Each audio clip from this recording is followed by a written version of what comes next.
Hi guys, welcome to Office Blokes React. I'm Office Bloke Dave. I'm Office Bloke Mike. I'm Office Bloke Daz. Together we are the Office Blokes. Yep. It is true. What we got going on that's exciting? Anything in particular? Just move my microphone to the right. That's proper exciting stuff for you, Mike. That's It the was highlight of very your week, mate. That's some prime Mike on Mike action. It is, isn't it? Hi, Mike. Hi. Mic action. When someone says turn your mic on, you know what you do? Yeah. Hello. Surprised you can More read. creepy than Nice. Move on quick. What I was alluding to is if you like Family Guy and you like watching The Office Blokes, which, to be honest, who doesn't, over on Patreon, full episode reactions every Saturday from now on. Yeah, brilliant. Me and Mike did the first one, season 1, episode 1. Yeah, and it we're was going to great. do season 1, episode 2, and it'll be out this Saturday. That's so. on our Patreon, isn't it? Yep. Which we will be ramping up as well with something else as well. Exclusive Patreon material. Yeah, we are mooting another series or whatever you call it. To get your value for Had a money. couple of suggestions by a few people as well. I've run past you, but we'll see. Keep your eye out for that. Right then, a cop realises the suspect is dead. Straight on it then, right? I mean, this, On the ball. Sounds of it, yeah. Really short video. He just walks up and goes, "He did." Yeah, let's check it out. This is a bit of Dr. Insanity, which I've been enjoying. Done a couple Very haven't we? good. Right, a cop realises the suspect is dead. Let's Why do you not have any clothes on?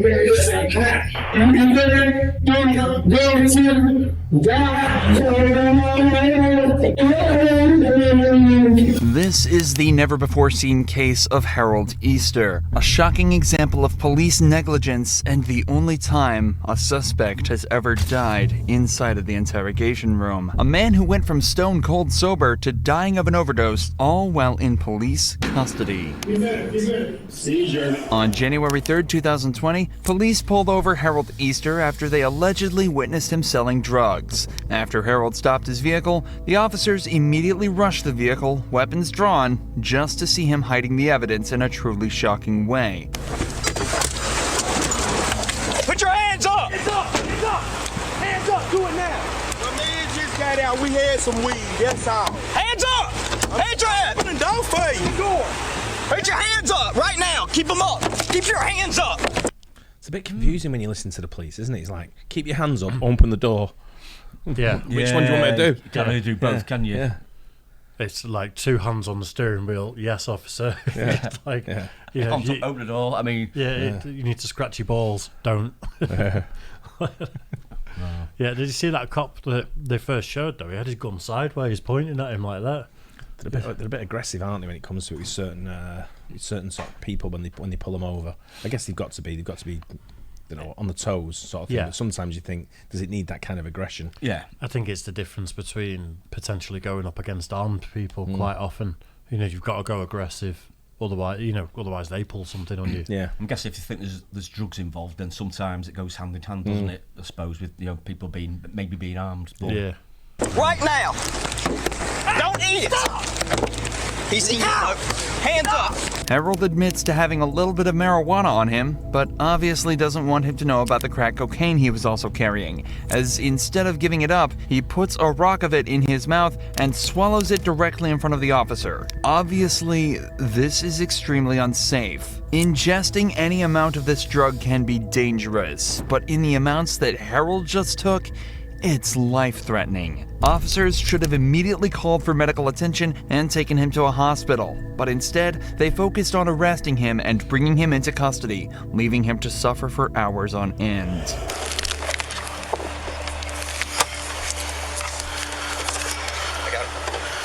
Alright. Got anything on you? Just come print me and I stick ain't me. got nothing. No, I ain't got nothing.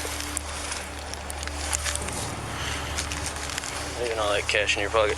The officer pats Harold down and finds nothing but a stack of cash on him. However, a search of his vehicle recovers much more. He was cushioning up the part of his crack. He didn't get all of it though, but that's what he was doing while I was fighting for his hands. But we probably got an 8-ball down here. This is gonna be part of the crack he was crushing when I was dealing with him. And here's another baggie located in front of the driver's seat. The officers recover about 3.5 grams of crack cocaine and around 1 gram of marijuana from the car, along with the cash found in his pocket. These aren't big-time numbers, and Harold maintained that he wasn't even selling it in the first place. He was just smoking a little with his friend. I ain't had nothing but to smoke a little rock with, that's all. Smoke me a rock, that's all. Open your mouth, stick your tongue out. It's gay, man. Open your mouth, stick your tongue out. Lift your tongue out. Keep your mouth open. I don't got nothing in my mouth, that's what I tell you. Harold and the officers are both showing perfect conduct, treating each other with respect and staying calm. But remember that the cops know Harold has just swallowed a large amount of crack cocaine, and they seem to be completely ignoring how dangerous this really is. Maybe they sort of don't realise. And I know it's negligence still, whether you realise or not, but maybe they just kind of like, did he swallow something, did he not? Didn't like, he say at the start he put it in his mouth? Yeah. Yeah, I think he did.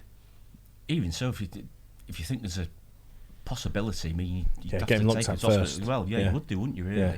Get him looked at first and asking the question, did you swallow any?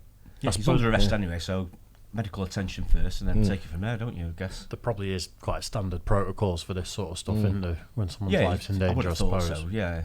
What he said, he said, put your tongue out. Yeah, That's gay, man. I like the way he's sticking his tongue out, though, to be fair. What's the street value of 3.5 grams of crack, Mike? In dollars. No idea. To the nearest dollar. No idea. But instead of worrying about that, the cops just shut him in the patrol vehicle and leave him unattended for over 10 minutes before driving him back to the police station. During this drive, Harold starts to become more talkative and excitable, the first sign that the coke is kicking in. When he arrives at the station, this has only gotten more apparent. Compare how he talks here to his demeanor just a short while earlier during the arrest. You supposed to I ain't doing it, just let me pass it on. I can't let you swing your arms around the fence. Yeah, okay. Sit down. Man, this is crazy. If I sit down, it's gonna hurt. Here. In about 5 minutes, I'll come back and get you. Cause he got stuck, man. That's why I was with him. I ain't doing that to y'all. I'm not saying you're gonna hurt yourself. I can take my shirt off. Yes, let me take a video. Got no excuse, man. What's your earrings, tongue ring, or earrings down? You got no tongue ring. It doesn't take an expert to realize that Harold is already very high. He's talking way more than before, swaying and bouncing around whenever he gets the chance, and has a distinct lack of care for what's going on. The officer should know that something is up with him, but whether he totally missed the signs or just dismissed it as him being a random junkie from the street, he still failed to alert the medical staff of Harold's condition. Instead, he watched him take his hoodie and shirt off, indicating a high body temperature, and left the interrogation room. I ain't dead. Say that young goddamn you dream on, cause I ain't got no license. All that bad stuff you know is me driving the motherfucking car. Goddamn, know anybody driving the goddamn car. While the interrogation audio isn't the cleanest, Harold's demeanor and tone tell enough of a story. Right now, he's just feeling the early effects of the huge dose he took, but soon cocaine toxicity will start to kick in. The footage from this interrogation captures all 4 stages of this process, from where he is now to paranoia and distress, ending with seizures and a loss of consciousness, all without an ounce of medical attention. Let me get some water, man. Keep trying to reach a stand. I go to jail for trying to realize I know this is weed and wrong. I take a trail that is. Yeah, y'all don't have any time yet. Harold is starting to get louder and angrier, likely stemming from the first sign of a cocaine overdose known as delirium. Specifically, Harold seems to be experiencing excited delirium, a state that is consistent with hyperactivity, paranoia, rising body temperature, and incoherent screaming and shouting. The anger may also come from the fact that since he was arrested, he's told officers he's needed to drink water and use the bathroom, but hasn't been given access to either. In response to this, he yells and asks them if they're gonna let him die there. A horrifying statement that will soon prove to be more significant than he could have ever realized.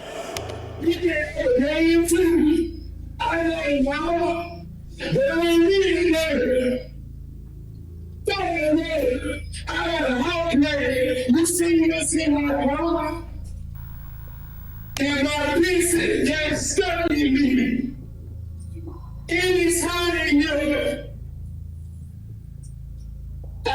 I'ma say that one, but he's coming back on and go, and never get along. Why do you not have any clothes on? Man, because I'm hot.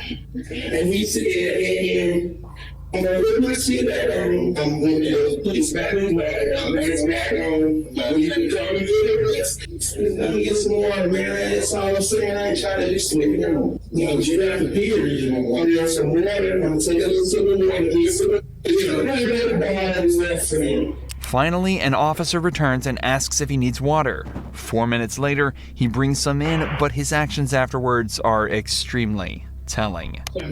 Anything is telling that. Let me get the water. I'm gonna say that. I know the girl telling that it's real shit. It's real shit. But it's not really real. It ain't really. It's just baby. Look, why you Cause, man, I really guns in the face. I'm just trying to leave my ass. Y'all know if you know me trying, you know I ain't got no gun or got no ass. I don't ride with no gun. After giving him the water, the officer just asks why he's yelling so much before immediately backing out of the room while Harold is still talking. It's almost as though the officer feels scared or threatened by Harold, amplified by the fact that he refuses to turn his back to him at any point. The cop wants to keep him in his vision so he can feel safe. It's now apparent what the cops are actually doing. It seems as though they think the dosage that Harold took is safe, and are just waiting for it to wear off before they begin questioning and processing him. Given that the arresting officer saw the size of the rock that Harold swallowed, it should have been obvious that it wasn't a safe dosage. So did he, like, I presume that bag that the cop found, he had another bag the same size I and would just guess it swallowed must have been, that? yeah, that was obviously one that they sort of commandeered, but... Wow. I think he took some out of what he was trying to, of that one bag. He was trying to demolish the bag or whatever, but I guess he took a rock out and just sort of like had a go at that first. I wonder if he swallowed it in the bag thinking it'd be safe. I'm not sure he's done the whole bag. Like, I think it just passed through him, you know what I mean? I don't think he's done the whole bag. No. I mean, the way he's acting is... Yeah, it's a lot. Whatever he's took a lot of. Just proper sketchy, it's not that, good to isn't see, it? is it? But you'd spot that. Oh, It's definitely someone who's not well. but how often are the cops dealing with someone who's in mental distress or a drug addict or an alcoholic? But you should have a medic. I agree they should have a medic, fully. I think the difference here is they've got an idea of actually what he's What's taken. happened, yeah. You know, Yeah. They might pick up a person that's maybe they might think is on drugs, so they won't take every single one of them to hospital or anything, will they? But you know, if you've seen him actually take something, and you know, I'm just thinking if, you know, let's say he had 2 bags like that and they've got the size of one and they've seen him eat a bag, then they know how much he's taken roughly. yeah. And if you've got a bag that's like 3.5 grams, surely that's a lot. brown bread, you know, for anyone who swallows Experienced cops, that. if they've got a bag with some in it and a bag with nothing in it or not a lot in it, then they must know that they're going to be pretty much the same amounts in each one. God, what must be happening to his body right now? Like, you know, obviously they said he's overheating and he's agitated and everything, but that much drugs going through your system in one go is horrific, isn't it? Okay. Yeah. They only realized when it was already too late.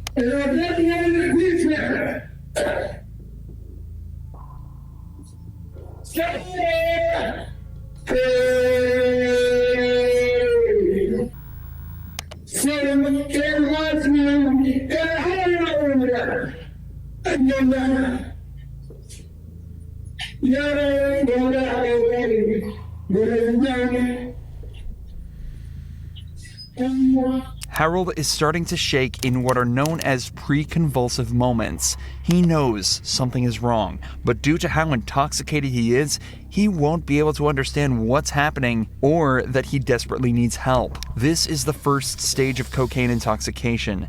His blood pressure will be rising dramatically, his thoughts will become clouded, and he may start to experience hyperthermia, along with the obvious twitching and convulsive motions that are visible. Entering this stage confirms that the substance has essentially poisoned his bloodstream, and even if medics were called now, there is very little they'd be able to do to stop what's to come.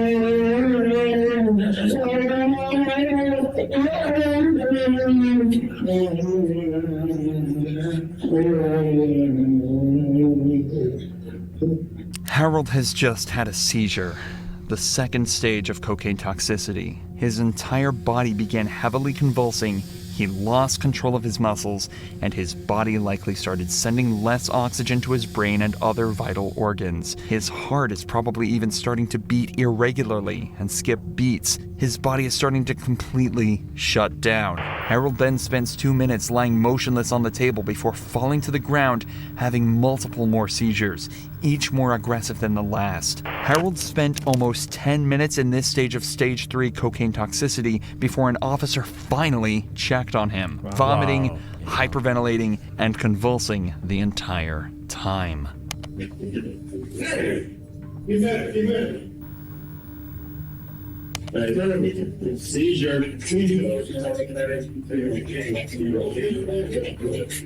Harold Easter was rushed to the hospital where he died 3 days later, leaving behind his wife and children. Following the incident, an investigation was opened against the 5 cops involved in the arrest, who subsequently resigned from the force. No legal action was taken against any of them.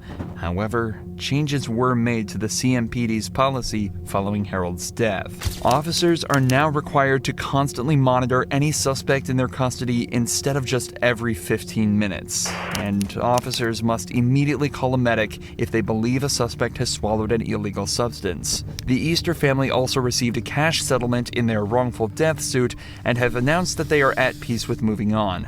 The CMPD showed exactly how not to handle a situation like this.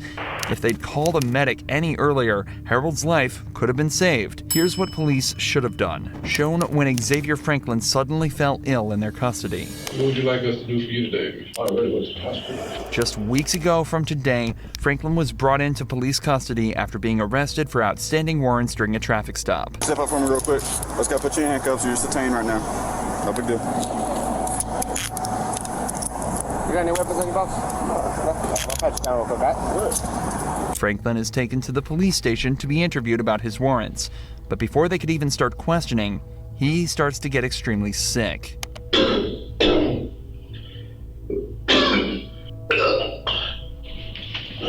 There goes tissue, okay? You're right back.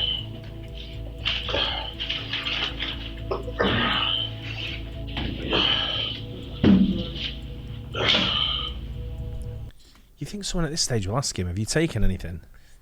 What's causing you to be vomiting? It must be an occurrence that happens fairly regular with the people that they're dealing with. So they must know the signs. Going back to when he said about the Charlotte police before, and they said the changes have been made, that if anyone's seen taking a substance, then you have to get a medic immediately. Yeah. Surely that would have been in the rules to start with.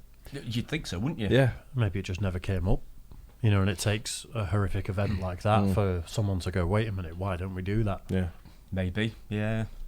I mean, watching that, though, where he's convulsing and stuff, it was awful, wasn't it? Especially in a place where you are pretty much monitored all the time. Yeah. Yeah. You know, it's almost like I wouldn't say it's a safe place, but you're pretty secure in there, and you're under surveillance. And there is CCTV, isn't there? Or they're just security cameras, and they just record for interviews. Yeah. There's CCTV there because it's shown the CCTV. You think maybe there'd be someone that had access to those all the time? That the screens up, and they're probably sat there on a screen, and someone's just sat in front of it doing something else. Yeah. Well, dicking about probably. Doing daft dances with the public. In contrast to the CMPD, these Dallas officers immediately noticed that Franklin was in medical distress and brought him towels and a trash can to help clean things up. The officers also routinely check on him to make sure he's fine, but as it turns out, things couldn't be further from fine. Everything okay? I'm gonna take your hat real quick, okay? You okay? No. What's wrong? I just thought of blood. From what? Huh? From what? I just had a whip job. I'm a recovered alcoholic. Okay. Yeah. All right. I think they got an ambulance coming. Okay. Hang in there. The officers tell him that an ambulance is on its way, and just minutes later, it arrives. What's going on with you, man? I just thought of blood. What kind of medical problems you got? Pain hurts. What would you like us to do for you today? I really was to the hospital. So you already been? I'd rather go. You rather go to the hospital? As the medics take him to the hospital, you can see just how weak Franklin looks as he struggles to leave the room. Unfortunately, despite the police and medics' best efforts, Franklin died at around 9 p.m. that evening. As of this video's upload, an autopsy is currently being carried out to determine his true cause of death, and the incident is still under investigation. If you enjoy true crime videos like this... I thought he said two things there. Once I thought he said, I swallowed a rock, and the other time he said, I'm a recovering alcoholic. I didn't hear him say anything about swallowed a rock. I just don't know if I misheard it, but I thought I heard him say I swallowed a rock, but then after that he said I'm a recovering alcoholic. I heard him say that, a recovering alcoholic. Yeah. Which, it's weird, isn't it? Booze is one of the things that you go cold turkey and you can die. Yeah. Out of all the things people can take. When you're a proper alcoholic, it's like you've got to be weaned off properly, haven't you? Right. Yeah, it's I don't know, that first one there, I think more could have been done, obviously.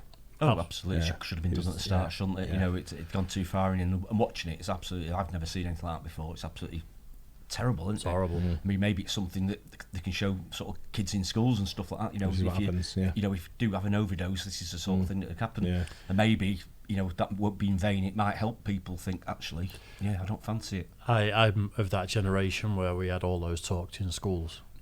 Yeah. You know, and like what ecstasy does to your brain and all that sort of stuff. Everyone still went on to do it. I bet you weren't shown anything like that, though, were you? I've seen enough of that in documentaries and stuff. No, but I mean at school, though.